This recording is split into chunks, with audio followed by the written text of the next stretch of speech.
مزید آگے بڑھنے سے پہلے ہمارے چینل کو ضرور سبسکرائب کر لیں اور ساتھ میں لگے بیل آئیکن کو دبا دیں۔ اعوذ باللہ من الشیطان الرجیم، بسم اللہ الرحمن الرحیم۔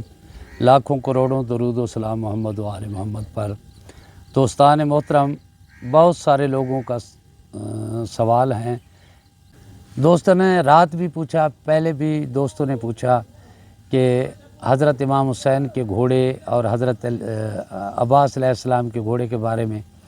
تو یہ بھائی جان فقہ کی باتیں ہیں، روایات کی باتیں ہیں، اور جو روایات عام جو روایت ہے ذاکرین پڑھتے ہیں دوسرے علماء وغیرہ، تو وہ شروع کرتے ہیں کہ غرناطہ سے حضور سرور کائنات صلی اللہ علیہ وآلہ وسلم کو دعوت نامہ ملا کہ آئیں اور ہمیں اسلام سے مشرف فرمائیں۔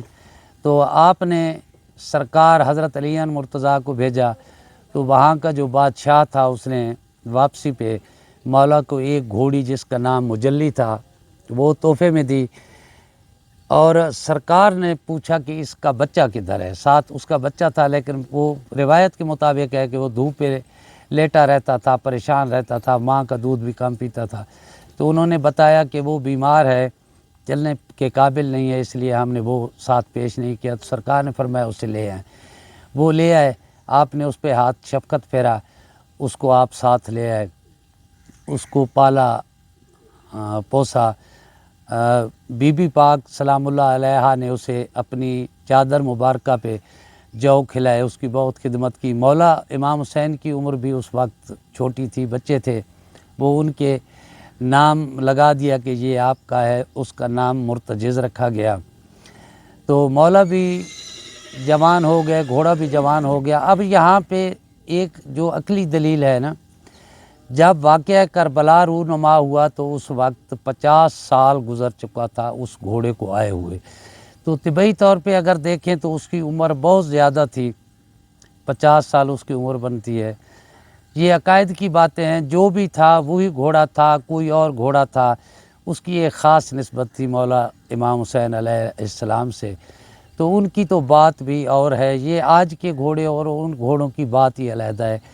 وہ سرکار دو جہاں کا دیا ہوا گھوڑا تھا، نواسہ رسول کا گھوڑا تھا، امام پاک کا گھوڑا تھا۔ اس کی تو ہم ان گھوڑ سے نہ کوئی نسبت جوڑ سکتے ہیں، نہ اس کی کوئی عمر کے بارے میں کہہ سکتے ہیں۔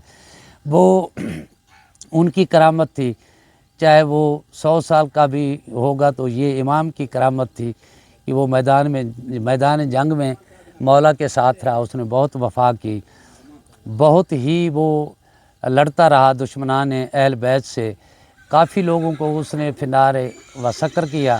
جب مولا امام علیہ السلام زخموں سے چور ہوئے تو سرکار نے اسے حکم دیا اور اس نے زمین پہ اپنا گھٹنا ٹیکا اور امام کو آرام سے اتارا۔ روایات میں ملتا ہے کہ امام علیہ السلام کی شہادت کے بعد وہ گھوڑا غائب ہوا اور کسی نے آج تک نہیں دیکھا۔ روایات میں ملتا ہے، یہ بھی علماء کرام کہتے ہیں کہ وہ گھوڑا زندہ ہے اور بروز محشر وہ بطور گواہ پیش ہوگا۔ یہ عقائد کی باتیں ہیں، کچھ لوگ مانتے ہیں، کچھ نہیں مانتے۔ ہمارا تو عقیدہ ہے کہ محمد و آل محمد کے بغیر کائنات میں کوئی چیز ہے بھی نہیں، نہ ان کے بغیر بخشش ممکن ہے، نہ ان کی شفاعت کے بغیر کوئی جنت کا دروازہ بھی کوئی نہیں کر سکتا۔ دوسرا جو گھوڑا تھا مولا عباس علیہ السلام کا، علمدار کا، تو اس کا نام تھا اشال۔ اس کا جو کلر روایات میں ملتا ہے وہ مشکی تھا۔ تو اس نے بھی بہت وفا کی مولا عباس کے ساتھ۔ جب آپ گھوڑے سے اترے تو اس نے کافی دیر تک دشمنوں کو روکے رکھا، لڑتا رہا، جنگ کرتا رہا، بہت کوشش کی انہوں نے اسے پکڑنے کی۔ لشکر دشمنان اہل بیت نے بہت کوشش کی تھی، لیکن اس نے کسی کو نہ پکڑائی دی اور نہ کسی کو اپنے قریب آنے دیا۔ بہت ہی حفاظت کی اس نے مولا کی، لیکن یہ ایک نظام قدرت تھا۔ جب مولا کی شہادت ہوئی تو اس کے بعد بھی اس نے مولا کی لاش مبارک کے ساتھ پاس کسی کو نہیں آنے دیا۔ بڑی مشکل سے اس کو پکڑا گیا، پھر وہ ساتھ چلتا رہا۔ آگے بہت سی روایات ہیں، بہرحال اس کا نام اشل تھا اور بہت ہی وفادار اور بہت ہی اچھا گھوڑا تھا۔ تو یہ تھا ہمارا آج کا ولاگ۔